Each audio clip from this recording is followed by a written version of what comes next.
दोस्तों आज के इस वीडियो में हम political theory concept and debate की आपकी एक यूनिट है अधिकार। आज के इस वीडियो में हम इस अधिकार वाली यूनिट को पूरी तरह कवर करेंगे। देखिए दोस्तों, आपको इस यूनिट में अधिकार, तीन तरह के जो अधिकार के प्रकार कह लो या सिद्धांत है, इसको समझना है। प्राकृतिक अधिकार, नैतिक अधिकार और कानूनी अधिकारों को आपको पढ़ना है। इसके साथ ही अधिकार क्या होता है आप ये भी जानेंगे।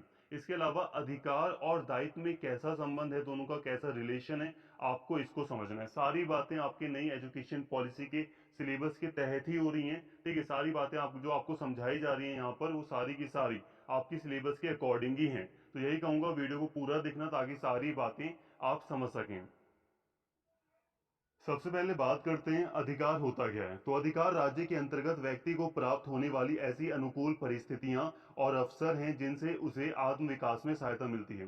तो कुल मिलाकर यहाँ पे क्या कहा जा रहा है कि अधिकार राज्य के अंतर्गत व्यक्ति को प्राप्त होने वाली अनुकूल परिस्थितियां और अवसर हैं। ऐसे अनुकूल परिस्थितियां और अवसर हैं जिसमें व्यक्ति अपना विकास, अपना डेवलपमेंट करता है।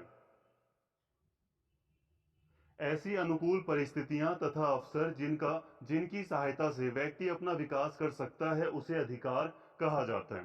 तो देखिए दोस्तों, ऐसी अनुकूल परिस्थितियां और अवसर जिसकी सहायता से व्यक्ति खुद का विकास कर सकता है, उसे ही हम अधिकार कहते हैं। यहां आप ऐसे समझ सकते हैं, जैसे कि मान लो एक व्यक्ति है जो कि स्वतंत्र परिस्थिति में रह रहा है, तो हम कहेंगे कि उसे स्वतंत्रता का अधिकार प्राप्त है। ठीक है, और वही व्यक्ति या कोई एक व्यक्ति है जो समान ऐसी परिस्थिति में रह रहा है जहां पर उसे समान अवसर मिल रहे हैं, तो आप कह सकते हो कि उसे समानता का अधिकार प्राप्त है। तो कुल मिलाकर आप अधिकार को अनुकूल परिस्थितियां और अवसर के रूप में समझ सकते हो या कह सकते हो जो कि व्यक्ति का विकास करते हैं। तो आई होप दोस्तों आपको अधिकार का मतलब समझ में आ गया होगा। बहुत ही कम शब्दों में यहाँ पे मैंने आपको इसका मतलब बताया, एक बार फिर बता देता हूँ। देखो, ऐसी अनुकूल परिस्थितियां और अवसर जिसमें व्यक्ति खुद का विकास कर सकता है, जैसे कि मान लो माहौल, जो आपकी कंडीशन है। मान लो आप ऐसे एनवायरमेंट में रह रहे हो, एनवायरमेंट मतलब यहाँ पर जैसे कि मान लो आप एक ऐसे शासन व्यवस्था के अंतर्गत रह रहे हो जहां पर आपको बहुत तरह तरह की स्वतंत्रता प्राप्त है, मतलब आपको समान अवसर दिए जा रहे हैं, आपको जो अपॉर्चुनिटीज मिल रही हैं वो समान है, सभी के बराबर मिल रही हैं, किसी के पास कोई विशेषाधिकार नहीं है। ठीक है, तो हम कहेंगे कि आपको अधिकार प्राप्त है, आप उस परिस्थिति में अपना विकास कर सकते हो, आपको अनुकूल परिस्थितियां मिली हैं, अवसर मिले हैं और आप अपना अपना विकास कर पा रहे हो, तो आप कह सकते हो कि मुझे अधिकार प्राप्त है। और मान लो नाम मात्र का कभी कहीं पर कोई अधिकार है भी और परिस्थितियां ऐसी हैं कि जिसमें आप अपना विकास नहीं कर पा रहे हैं, तो आप कह सकते हो कि उस अधिकार का होना ना होना बराबर है। आई होप यहाँ तक आपको अधिकार का मतलब समझ में आ गया होगा। नहीं भी आया तो कोई दिक्कत नहीं है, अधिकार को हमें बस हल्का सा समझना है बस। ठीक है, अधिकार राज्य द्वारा व्यक्ति को दी गई ऐसी सुविधाएं हैं जो किसी व्यक्ति के सर्वांगीण विकास के लिए परम आवश्यक होती हैं। सिंपल सी बात है, जो अधिकार है वो राज्य के द्वारा व्यक्तियों को प्रदान किया जाता है। ठीक है, लेकिन ये जो अधिकार है इसका महत्व बहुत ज्यादा है, क्योंकि अधिकार ही वो साधन है, अधिकार ही वो जरिया है जिसके द्वारा व्यक्ति अपना विकास कर सकता है। इसलिए अधिकारों का महत्व बहुत ज्यादा है। तो यहां तक हमने अधिकार और अधिकार के महत्व को हल्का सा समझा हमने। अब हम बात करते हैं अधिकार के दो प्रकारों की, प्रकार कह लो या दो तरह के अधिकार होते हैं नॉर्मली। बेसिकली अगर हम बात करें तो अधिकार के गुण के आधार पर अगर हम बात करें तो दो तरह के अधिकार आपको देखने को मिलेगा, एक नकारात्मक अधिकार और एक सकारात्मक अधिकार। अब ये क्या होता है इसको समझिए। देखिए, नकारात्मक अधिकार में जो राज्य होता है उसकी भूमिका बहुत कम होती है। ठीक है, नकारात्मक अधिकार में पूरी उम्मीद की जाती है या पूरा कहा जाता है सरकार से कि सरकार उस पर प्रतिबंध नहीं लगाएगी। ठीक है, नकारात्मक जो अधिकार होते हैं उसमें यही सरकार पर दबाव डाला जाता है कि सरकार उस पर बिल्कुल प्रतिबंध ना लगाए, या जिस पर बहुत ही कम प्रतिबंध होते हैं, ना कि बराबर प्रतिबंध होते हैं नकारात्मक अधिकारों पर, और राज्य की भूमिका बहुत कम होती है। अब जैसे कि मान लीजिए, अभी मैं उदाहरण देकर समझाऊंगा दोनों को। जैसे कि अब अगर हम बात करें सकारात्मक अधिकार की, तो सकारात्मक अधिकारों में राज्य की जो सरकार है उसकी भूमिका बहुत ज्यादा बढ़ जाती है। वो जो राज्य है वो सहायता देता है सकारात्मक अधिकारों की पूर्ति के लिए। जैसे कि मान लो दो अधिकार हैं। मान लो भारत में हमें विचार और अभिव्यक्ति की स्वतंत्रता का अधिकार भी प्राप्त है और साथ में शिक्षा का अधिकार भी प्राप्त है। लेकिन यहाँ पे देखिए, शिक्षा का जो अधिकार है ये क्या है, ये सकारात्मक अधिकार है। क्यों? क्योंकि शिक्षा का अधिकार मिलने का मतलब यह है कि सरकार सरकारी स्कूलों की व्यवस्था करेगी ताकि बच्चे, जो भी बच्चे हैं वो वहां पर एडमिशन ले सकें, या फिर प्राइवेट जो स्कूल है वहां पर जो गरीब बच्चे हैं जिनको एडमिशन नहीं मिल पा रहा है पैसे की कमी या दिक्कत की वजह से, उनको उनके लिए शिक्षा की व्यवस्था की जाए। तो कुल मिलाकर अगर मैं कहूँ तो शिक्षा का अधिकार मिलने का मतलब यह है कि सरकार की जिम्मेदारी है कि सरकार बच्चों को शिक्षा दे। ठीक है, चाहे बच्चे पैसा उतना अफोर्ड करने में एबल हों, सक्षम हों या ना हो। ठीक है, तो सरकार की जिम्मेदारी होती है कि सरकार वो अधिकार पूरा करवाए। लेकिन विचार और अभिव्यक्ति में ऐसा नहीं है। विचार और अभिव्यक्ति की स्वतंत्रता के लिए सरकार को मतलब इंस्टीट्यूशन या कोई खास कार्य नहीं करना है यहाँ पर। ठीक है, बस सरकार ये देखेगी कि कोई किसी का उल्लंघन ना करे, विचार और अभिव्यक्ति की स्वतंत्रता का लाभ उठाकर कोई किसी चीज का उल्लंघन ना करे। बस ऐसा ना हो कि मतलब विचार और अभिव्यक्ति की स्वतंत्रता के कारण किसी दूसरे व्यक्ति की स्वतंत्रता का हनन हो रहा हो। तो सरकार बस इतना ही देखेगी। यहाँ पे सरकार ऐसी व्यवस्था नहीं करेगी कि सभी व्यक्ति को सक्षम बनाए सरकार की सभी विचार और अभिव्यक्ति की स्वतंत्रता को मतलब सामने रख सके। सरकार यहाँ पे कोई सहायता नहीं देगी। ये व्यक्ति की क्षमता के ऊपर डिपेंड है कि वो इस स्वतंत्रता का कितना लाभ उठा पा रहे हैं। तो ये होता है नकारात्मक और सकारात्मक स्वतंत्रता में अंतर, और ये क्या होते हैं ये आई होप आपको क्लियर समझ में आ गया होगा। बहुत ही कम शब्दों में समझाया जा रहा है, आई होप समझ में आ गया होगा। जैसे कि चिकित्सा का अधिकार, अगर चिकित्सा का अधिकार मिल जाता है तो क्या होगा, सरकार को चिकित्सा की व्यवस्था करनी पड़ेगी लोगों के लिए, ताकि वो इस अधिकार की पूर्ति कर पाए। अगर अगर उनके इस अधिकार का उल्लंघन होगा तो जो नागरिक हैं वो कोर्ट में जा सकते हैं, वो अदालत का सहारा ले सकते हैं, और अदालत कहेगी कि नागरिकों को अधिकार प्राप्त है, तो सरकार को वो व्यवस्था करनी पड़ेगी ताकि नागरिक अपने अधिकार का लाभ उठा सकें। तो ये होता है सकारात्मक अधिकार। तो यहां तक हमने काफी बातें समझ ली। अब हम बात करते हैं अधिकारों के परंपरागत सिद्धांत की। देखिए दोस्तों, अधिकारों के परंपरागत सिद्धांत है यहाँ पर, जैसे कि प्राकृतिक अधिकारों का सिद्धांत, कानूनी अधिकारों का सिद्धांत, नैतिक अधिकारों का सिद्धांत। अब यहाँ पे मैंने सिद्धांत के रूप में लिखा है, आप चाहें तो इसे प्रकार के रूप में भी कह सकते हैं, लेकिन सिद्धांत भी लिखेंगे तो सही है वो। कई बार अधिकारों के प्रकार के रूप में हम देख लेते हैं कि प्राकृतिक अधिकार, नागरिक अधिकार। ठीक है, बाकी यहाँ पर हम इसे सिद्धांत के परंपरागत सिद्धांत के अंतर्गत यहाँ पे हम समझेंगे इसको। बाकी अधिकार कहो प्रकार कहो कोई अंतर नहीं होगा। ठीक है यहाँ पर। अब यहाँ पे बात को समझिए। पहला है प्राकृतिक अधिकार। अब प्राकृतिक अधिकार क्या होता है? सिंपल सी बात है, एक सिचुएशन को समझिए। जैसे कि मान लो जो सरकार है, कब आई वो, सरकार का गठन कब हुआ? अब थोड़ा इमेजिन कीजिए कि सरकार कब बनी।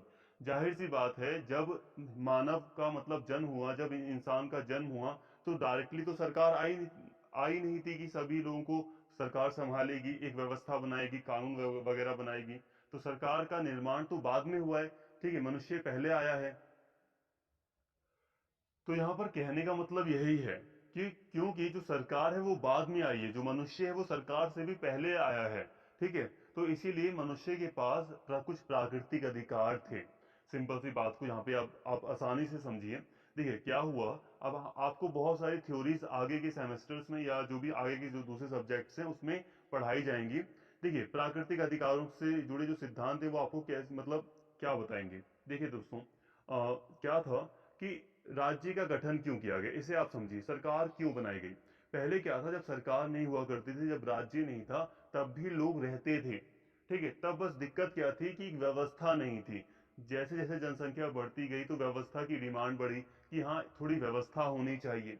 तो फिर धीरे धीरे मनुष्यों ने आपस में ही ऐसी सिचुएशन बनी होगी कि आपस में ही मनुष्य ने मतलब गठजोड़ किया, सभी मनुष्य मिले, धीरे धीरे उन्होंने कुछ आपस में ही कुछ एक तरह से समझौते किए होंगे, और धीरे धीरे सरकार का गठन हुआ होगा और राज्य सामने आया होगा। यही एक मतलब हम आइडिया लगा सकते हैं। यहां पर बस कहने का मतलब ये है कि जो सरकार है, सरकार ने मनुष्यों को नहीं बनाया, बल्कि जो मनुष्य है उसने सरकार को क्रिएट किया है। मतलब जो इंसान हैं, जो मनुष्य हैं, उन्होंने सरकार को बनाया है, उन्होंने राज्य को बनाया है। इसलिए मनुष्य का एक बहुत बड़ा इंपॉर्टेंस है। ठीक है, और जब सरकार नहीं थी तो उससे पहले मनुष्य अधिकारों का मतलब मनुष्य के पास कई सारे अधिकार थे, वही थे प्राकृतिक अधिकार। जैसे कि राज्य जब आ गया, सरकार जब आ गई, तो सरकार ने अलग तरीके से अधिकारों को डिफाइन किया। लेकिन जब सरकार नहीं थी तो मनुष्य मनुष्य के पास बहुत सारे अधिकार थे। लाइक मनुष्य कहीं भी जा सकता था, कहीं भी मतलब कोई भी पेड़ उसे दिखे वो उस पेड़ से फल तोड़कर खा सकता था। मनुष्य के पास आजादी थी, उसे रोकने टोकने वाला कोई नहीं था। ठीक है, हालांकि वो बात अलग थी कि ऐसे में कई बार जो बड़ी मछली थी वो छोटी मछली को खा लेती थी। मतलब एक जो बलशाली मनुष्य था वो छोटे या जो कमजोर वर्ग का जो व्यक्ति था, जो कमजोर दुर्बल जो व्यक्ति था, उसके अधिकारों का उल्लंघन करता था प्राकृतिक दशा में, या कर सकता था। ठीक है, लेकिन फिर भी प्राकृतिक दशा में मनुष्यों को बहुत सारे अधिकार प्राप्त थे जब सरकार नहीं थी। उसी से संबंधित है ये वाला सिद्धांत। अब सारी बातें आपको आसानी से समझ में आएंगी। कुछ अधिकार राज्य की उत्पत्ति से पहले अर्थात प्राकृतिक दशा में, ठीक है, स्टेट ऑफ नेचर में भी विद्यमान थे। इन्हें प्राकृतिक अधिकार कहा जाता है। ठीक, सिंपल सी बात है, इन्हें प्राकृतिक अधिकार कहा जाता है। इन अधिकारों का सृजन राज्य ने नहीं किया, बल्कि राज्य का जन्म इन अधिकारों की रक्षा के लिए हुआ है। तो यहाँ पे देखिए, राज्य ने ये जो प्राकृतिक अधिकार है, इस ये राज्य ने नहीं बनाए थे, बल्कि राज्य का जन्म ही अधिकारों की रक्षा के लिए हुआ। सिंपल सी बात है, सरकार का गठन क्यों किया होगा लोगों ने? ताकि लोगों के अधिकारों की रक्षा हो सके। ठीक है, जैसे कि मान लो पहले क्या था, जब राज्य सरकार नहीं थी तो एक जो बलवान व्यक्ति था वो कमजोर व्यक्ति को भी सता सकता था या उससे कोई चीज छीन सकता था। तो राज्य का गठन इसीलिए किया गया कि कोई भी बलशाली व्यक्ति या कोई भी व्यक्ति किसी दूसरे व्यक्ति के अधिकारों का उल्लंघन ना कर सके। तो कुल मिलाकर कह सकते हैं हम कि राज्य का गठन ही अधिकारों की रक्षा के लिए किया गया है। इसके साथ ही कुछ दार्शनिक हैं जो कि इसके इस अधिकार प्राकृतिक अधिकारों का साफ तौर पर समर्थन करते हैं या उसके बारे में जो बातें हैं वो बताते हैं। जैसे कि जॉन लॉक प्रमुख हैं इसमें, जो प्राकृतिक अधिकारों को सामने रखते हैं। जॉन लॉक ने जीवन, स्वतंत्रता और संपत्ति के अधिकार को प्राकृतिक अधिकार बताया था और राज्य को इसकी रक्षा के लिए उत्तरदायी माना। और अगर राज्य प्राकृतिक अधिकारों की रक्षा नहीं कर सकता तो राज्य के विरुद्ध क्रांति करना सही होगा। देखिए, जॉन लॉक का एक बहुत बड़ा स्थान है प्राकृतिक अधिकारों में। जॉन लॉक ने जीवन, स्वतंत्रता और संपत्ति को प्राकृतिक अधिकार कह दिया। प्राकृतिक अधिकार कहने का मतलब यह है कि कोई भी सरकार इन अधिकारों का उल्लंघन नहीं कर सकती। ये अधिकार बहुत ज्यादा इंपॉर्टेंट है, इसलिए यहाँ पे इसको प्राकृतिक अधिकार बताया गया है। जॉन लॉक ने यहाँ तक कहा है कि जो सरकार है उसका बस गठन इसीलिए हुआ है कि वो इन अधिकारों की रक्षा कर सके, और अगर कोई सरकार, कोई राज्य इन अधिकारों की रक्षा नहीं कर सकता तो जनता उनके विरुद्ध क्रांति कर सकती है। इसके अलावा टॉमस हॉब्स और रूसो भी प्राकृतिक दशा यानी कि स्टेट ऑफ नेचर की बात करते हैं जब सरकार नहीं थी। तो ये भी बात करते हैं प्राकृतिक अधिकारों के, लेकिन यहाँ पे थोड़ा अलग दिखेगा, यहाँ पे आपको अलग चीज दिखेगी। जब व्यक्ति प्राकृतिक दशा का त्याग करके व्यक्ति अपने सारे अधिकार राज्य या सरकार या सत्ता को सौंप देता है, तो फिर वह राज्य के अंतर्गत उसी के आदेश को मानने के लिए बाध्य होता है। और रूसो भी सामान्य इच्छा के सिद्धांत के अंतर्गत यही रूसो ने भी कहा है। यहाँ पे बात को समझिए। अब टॉमस हॉब्स ने जो सिद्धांत प्रस्तुत किया उसमें क्या कहा है इन्होंने, कि प्राकृतिक दशा हुआ करती थी। ठीक है, मनुष्य के पास प्राकृतिक अधिकार थे, लेकिन मनुष्य मतलब बहुत ज्यादा आतंक मचा हुआ था या अराजकता की स्थिति थी। अराजकता की स्थिति का मतलब था, आतंक नहीं कह सकते पूरी तरह से, लेकिन अराजकता की स्थिति पहले थी जब सरकार नहीं बनी थी, ऐसा टॉमस हॉब्स कहते हैं। उसमें क्या होता था, बड़ी मछली छोटी मछली को खाती थी। मतलब ये कहने का है कि जो बलशाली मनुष्य था वो कमजोर मनुष्य को सताता था, ऐसा टॉमस हॉब्स ने माना है। तो इसलिए जो मनुष्य थे वो क्या करते हैं, आपस में एक समझौता कर लेते हैं और सारे के सारे जो अपने अधिकार हैं वो उसका त्याग कर कर एक जो सरकार है उसको दे देते हैं कि सरकार अब हमारी रक्षा करेगी। तो ऐसे में जब सभी व्यक्ति अपने अधिकार सरकार को दे देते हैं तो टॉमस हॉब्स कह रहे हैं कि दोबारा ये व्यक्ति अपने अधिकार ले नहीं सकते और अब उनको सरकार का आदेश ही मानना होगा और यही सही है, ऐसा टॉमस हॉब्स बताते हैं। कुल मिलाकर आप ऐसा कह सकते हो कि जो अगर हम दार्शनिक के कॉन्टेक्स्ट में बात करें तो जो जॉन लॉक है वो कहते हैं भाई देखो, जो प्राकृतिक अधिकार है वो सबसे ऊपर है। ठीक है, उनका स्थान सबसे ऊपर है, सरकार इनको छीन भी नहीं सकती। और टॉमस हॉब्स कहते हैं कि देखो भाई, प्राकृतिक अधिकार थे, मना नहीं कर रहे, ये कह रहे हैं प्राकृतिक अधिकार थे प्राकृतिक दशा में, लेकिन जब राज्य का गठन हो गया तो सभी व्यक्तियों ने अपने अपने अधिकारों को राज्य को सौंप दिया। अब वो दोबारा अपने अधिकार नहीं मांग सकते प्राकृतिक वाले, और राज्य जो भी आदेश देगा उसी का पालन करना पड़ेगा व्यक्तियों को। रूसो भी यही कहता है। रूसो क्या कहता है, देखो दोस्तों मेरे मुंह से निकल रहा है कहता है, तो अब हम जब पढ़ाते हैं ना तो ऐसी चीजें ही निकालनी पड़ती हैं, क्योंकि हम एक किताबी लैंग्वेज भी यूज करते हैं। तो प्लीज यहाँ पे ये ना सोचिए कि मैं रिस्पेक्ट नहीं कर रहा किसी दार्शनिक की, ऐसा कुछ नहीं है, वो पढ़ाते समय ऐसा बोलना पड़ता है। ठीक है, और कई बार तो याद भी नहीं रहता तो ऐसा मुंह से निकल भी जाता है। रूसो ने एक सिद्धांत दिया है, सामान्य इच्छा का सिद्धांत। अब सामान्य इच्छा के सिद्धांत में भी रूसो ने कहा है कि जो सभी व्यक्ति हैं राज्य के अंतर्गत, वैसे तो इनका जो सिद्धांत है वो अलग ही है, लेकिन ये भी यही कहते हैं कि सभी व्यक्ति अपने अधिकारों का फिर त्याग कर देते हैं, तो फिर राज्य के अंतर्गत जो सामान्य इच्छा है उसी के अंतर्गत व्यक्ति बाध्य रहता है कि उन्हीं की सभी की जो सामान्य इच्छा है उसको माने। यहाँ पे व्यक्ति के प्राकृतिक अधिकारों का कोई ज्यादा महत्व नहीं रह जाता। तो यहाँ तक हमने बात करी अभी प्राकृतिक अधिकार थे क्या, ठीक है। अभी हमने बस इसको समझा है, बहुत गहराई में समझ लिया, बहुत कम शब्दों में बहुत गहराई में हमने समझा है, सारी बातें इंपॉर्टेंट है, ठीक है। एक यूनिवर्सिटी या आप एक ग्रेजुएशन के दौरान यहाँ पे जो पढ़ रहे हो सारी चीजें आपको बहुत अच्छे से समझाई जा रही हैं। अब देखिए ये जो प्राकृतिक अधिकार हैं इसके साथ कुछ कठिनाइयां जुड़ी हुई हैं, अब वो क्या है तो इसको समझो। देखो किसी समाज में दास प्रथा को प्राकृतिक माना जाता है, कहीं इसे प्रकृति के विरुद्ध माना जाता है। कुछ लोग स्त्री पुरुष को प्रकृति से समान मानते हैं, कुछ लोग स्त्री को प्रकृति से पुरुष की दासी मानते हैं। तो यहाँ पे देखिए अब ये जो प्राकृतिक अधिकार है इसमें कुछ दिक्कतें हैं, वो क्या हैं, जैसे कि कुछ शब्द हैं प्राकृतिक अधिकारों के अंतर्गत जिसे जिसमें कुछ कंट्रोवर्सी या कुछ कठिनाइयां हैं, जैसे कि दास प्रथा। लाइक बहुत सारे जो लोग हैं, मैक्सिमम जो लोग हैं मानते हैं कि दास प्रथा क्या है, प्रकृति के विरुद्ध है, लेकिन कई सारे समाजों में इसे प्रकृति के समान माना जाता रहा है। बहुत सारे समाज इसे लंबे समय से मानते रहे, हालांकि आज पूरी तरह लगभग पूरी तरह ही दास प्रथा हट चुकी है, लेकिन फिर भी दास प्रथा को बहुत लोग प्राकृतिक मानते हैं, बहुत लोग मानते हैं कि प्रकृति के विरुद्ध है। तो कुछ कठिनाइयां हैं। कुछ लोग स्त्री को पुरुष के समान मानते हैं कि प्रकृति ने समान बनाया है दोनों को, लेकिन कुछ लोग कहते हैं नहीं, प्रकृति ने ही पुरुष को पुरुष मतलब स्त्री को पुरुष की दासी बनाया है। तो प्राकृतिक अधिकारों में कुछ कठिनाइयां हैं, लेकिन फिर भी यहाँ पे लास्ट लाइन क्या कह रही है कि सभ्य मनुष्य अपनी अंतरात्मा को टटोल कर, मतलब जो सभ्य मनुष्य है, जो सुलझा हुआ इंसान है नॉर्मली, वो अपने मन से जो चीज सही है वही निर्णय लेगा वो, ठीक है। मनुष्य में विवेक है, दिमाग है, सिंपल सी बात है।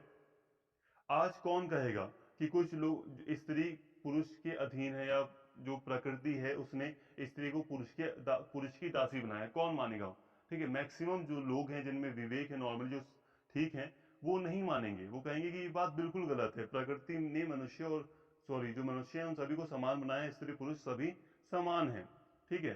तो उन सही सच्चे और स्वाभाविक अधिकारों का पता लगा सकते हैं जिन्हें सब जगह मान्यता दी जाएगी। तो यहां तक हमने बात कर ली प्राकृतिक अधिकारों की। अब हम बात करते हैं नैतिक अधिकारों की। इसमें यह मानकर चलते हैं कि मनुष्य अपने सहज विवेक की सहायता से उचित और अनुचित तथा शुभ और अशुभ में अंतर कर सकता है। जो व्यवस्था उचित और शुभ के अनुरूप हो उनसे जुड़े अधिकार ही सही अर्थ में अधिकार माने जाएंगे। देखिए दोस्तों, नैतिक अधिकार में मुख्य रूप से उचित और शुभ, मतलब दोनों का मतलब तो सेम ही हुआ, इस पर ध्यान दिया जाता है, और अनुचित और अशुभ पर ध्यान दिया जाता है। मतलब कोई चीज सही है या गलत है, इस पर ध्यान दिया जाता है नैतिक अधिकार में। नैतिक अधिकार में बस हम ये देखते हैं कि कोई चीज सही है या कोई चीज गलत है। हम हर चीज को उचित और अनुचित की कसौटी पर, शुभ या अशुभ की कसौटी पर कसकर देखते हैं, ठीक है, चेक करते हैं। जैसे कि जो सोना होता है उसे कसौटी पर रगड़ कर चेक किया जाता है, तो उसी तरह यहाँ पर हम उचित और अनुचित यानी कि शुभ और अशुभ की कसौटी पर अधिकारों को रखकर तय करते हैं कि ये हमारे नैतिक अधिकार होंगे, ठीक है।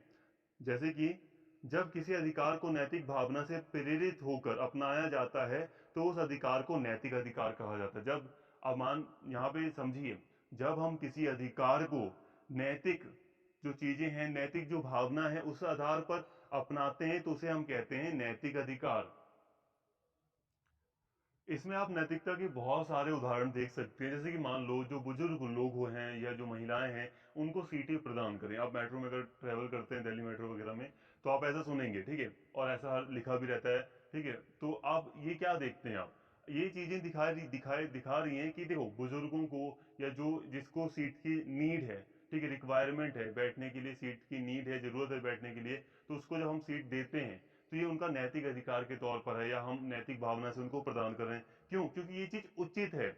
हमने यहाँ पर बस ये देखा कि हाँ ये चीज शुभ रहेगी, ये उनके लिए अच्छी रहेगी और ये उचित है, हमें ऐसा करना चाहिए, ठीक है। हो सकता है कल को हम भी बुजुर्ग होंगे, ठीक है, हमारे घर में भी लेडीजें हैं, कभी वो भी ट्रेवल करेंगी और कोई इंसान उठकर उन्हें सीट प्रदान कर देगा, तो ये चीजें क्या है, ये शुभ हैं, तो हम इसे अधिकार में शामिल करेंगे। तो ये बातें हैं, ठीक है। यहाँ पे नैतिकता से संबंधित बहुत सारी चीजें आप शामिल कर सकते हैं। आई होप आपको नैतिक अधिकार समझ में आ गया होगा, बहुत ईजी है ये वाला। प्राकृतिक अधिकार थोड़ा लेंथी था, समझा दिया। नैतिक अधिकार आपको समझ में आ ही गया। अब हम बात करते हैं कानूनी अधिकारों की। अब कानूनी अधिकार क्या है, बहुत सिंपल है। ये अधिकार राज्य द्वारा प्रदान किए जाते हैं। अब देखो, प्राकृतिक अधिकार राज्य से पहले थे, ठीक है, और हम उसकी बात कर रहे हैं राज्य के अंतर्गत कि प्राकृतिक अधिकार है, ये है वो है। लेकिन यहाँ पे राज्य जो सरकार है वो प्रदान कर रही है कानूनी अधिकार। कानूनी अधिकार राज्य के द्वारा प्रदान किया जाता है। जाहिर सी बात है, संविधान किसके द्वारा बनाया जाता है, सरकार के द्वारा। कानून वगैरह कौन पारित करता है, सरकार पारित करती है। हालांकि सरकार में जो प्रतिनिधि है वो जनता चूज करती है, लेकिन फिर भी राज्य के द्वारा ये कानून प्रदान किए जाते हैं। ये असीमित नहीं होते, इनके उल्लंघन पर राज्य दंड की व्यवस्था करता है। यहां पर एक बात ध्यान रखना, ब्रॉडर, जो हम ब्रॉडर सेंस में बात करें, अगर हम विस्तार से बात करें, तो ये जो राज्य शब्द है ना, इसमें हम न्यायपालिका को भी जोड़ लेते हैं, क्योंकि वो भी तो राज्य का एक अंग है, वो भी तो स्टेट का एक भाग है, ठीक है। सरकार भी, अगर हम राज्य को बहुत डिटेल में समझें, राज्य शब्द का मतलब, तो राज्य में सरकार भी आती है, या विधान पालिका भी आती है, कार्यपालिका भी आप ऐड कर सकते हो। न्यायपालिका, कार्यपालिका, विधान पालिका। तो ये पूरे जो राज्य की व्यवस्था है, जो इंस्टीट्यूशंस होते हैं किसी देश में, जो पूरे देश को संभालते हैं, ठीक है, जो ढांचा है पूरे देश का राजनीतिक, वो सब का सब राज्य में आता है। तो देखिए, राज्य में क्या हो रहा है कि राज्य कानून बनाता है, सरकार के द्वारा कानून बनाया जाता है। फिर अगर कोई व्यक्ति उसका उल्लंघन करता है तो उसके लिए सजा का प्रावधान होता है, उसके लिए दंड की व्यवस्था होती है। तो ये कानूनी अधिकार है, ठीक है। अगर आप इसका उल्लंघन करोगे तो दंड भी मिलेगा। कानूनी अधिकार प्राकृतिक अधिकारों का उल्टा है। उल्टा दोस्तों ये इसीलिए है क्योंकि देखो, प्राकृतिक अधिकार कब प्राप्त होते थे हमें, जब राज्य नहीं था, ठीक है। कानूनी अधिकार का कब हमें प्राप्त है, जब राज्य यानी कि सरकार है। हालांकि हम प्राकृतिक अधिकारों का उदाहरण देकर वर्तमान में अधिकारों की मांग करते हैं, ठीक है, लाइक ह्यूमन राइट्स, या जो आज हम बात करते हैं मानव अधिकारों की। तो ये जो मानव अधिकारों का विचार है वो कहां से आया, वो प्राकृतिक अधिकार से आया। हमने कहा कि देखो, जब स्टेट नहीं था, जब सरकार नहीं थी, तब मनुष्य को अधिकार प्राप्त थे। तो भाई देखो, आज भी हमें अधिकार प्राप्त होने चाहिए, इसीलिए मानव अधिकारों का विचार विश्व में बढ़ रहा है। आई होप यहां तक आपको समझ में आया होगा। अधिकार की संकल्पना उचित के साथ जुड़ी है। यदि कानून ही अधिकार की परिभाषा है, तो क्या राज्य की प्रत्येक कानून को उचित भी आज्ञा या कानून को उचित भी मान लेना चाहिए। अब देखिए दोस्तों, सिंपल सी बात है, जो अधिकार है वो उचित की संकल्पना के साथ जुड़ा हुआ है। देखिए, यहाँ पर आपको अच्छे से यहाँ पे एक अलग लाइन बताई जा रही है कि जो अधिकार है उसमें ध्यान रखना कि अधिकार जो चीज है वो उचित के साथ, उचित शब्द के साथ जुड़ा हुआ है। जैसे कि मान लो, कल को जो स्टेट है, जो सरकार है, मान लो, वैसे होगा नहीं कभी, होना भी नहीं चाहिए, जैसे जो दास प्रथा है उसको एक अधिकार के रूप में मान्यता दे दे, ठीक है, एक अधिकार के रूप में मान लो मान्यता दे दे राज्य कि ये अधिकार है, तो क्या ये सही होगा? क्या इसका पालन हम लोग करने लगेंगे? नहीं, क्योंकि हम इसको उचित की कसौटी पर एक बार कसेंगे जरूर।